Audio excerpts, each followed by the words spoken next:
quay chúc quan ngang quay chúc quan lao quan hoa đang con nhà lì vì người rinh tin quay chúc quan ngang quay chúc quan lao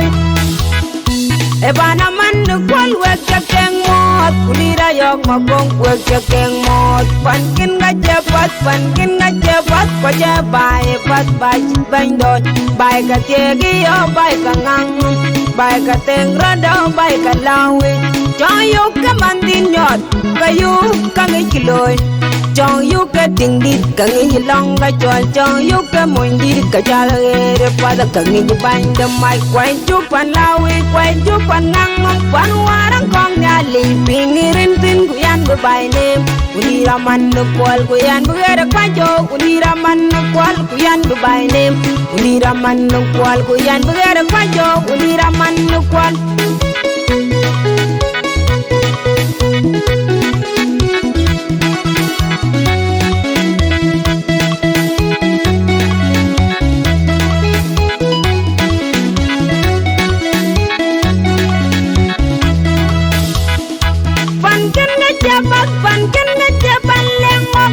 Bandalo ke randat kwaju kulira man kwal kwaju panang kwaju panlawe panwarang kong nya li pingirin tin kwaju panang kwaju panlawe Ebana man kwal wek jakeng mot kulira yok mabong wek jakeng mot pankin ga jepat kwaja bay pat bay bang dot bay ka tiegi yo bay ka ngang bay ka tengra da bay ka lawi jong yu ka mandin yot ka yu ka ngi kiloi jong yu ka ting dit ka ngi long ka chol jong yu ka moin dit ka jala re pada ka ngi bang da mai kwai chu pan lawi kwai chu pan ngang pan warang kong nya li pingirin tin kuyan go by name unira man no kwal kuyan bugera kwajo unira man no kwal kuyan go by name unira man no kwal kuyan bugera kwajo unira man no kwal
bandalo ke randat kwaju kulira man kwal kwaju panang kwaju panlawe panwarang kong nya li pingirin tin kwaju panang kwaju panlawe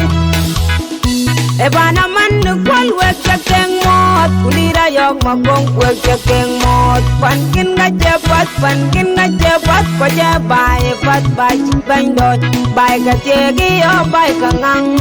bay ka tengra da bay ka lawi jong yu ka mandin yot ka yu ka ngi kiloi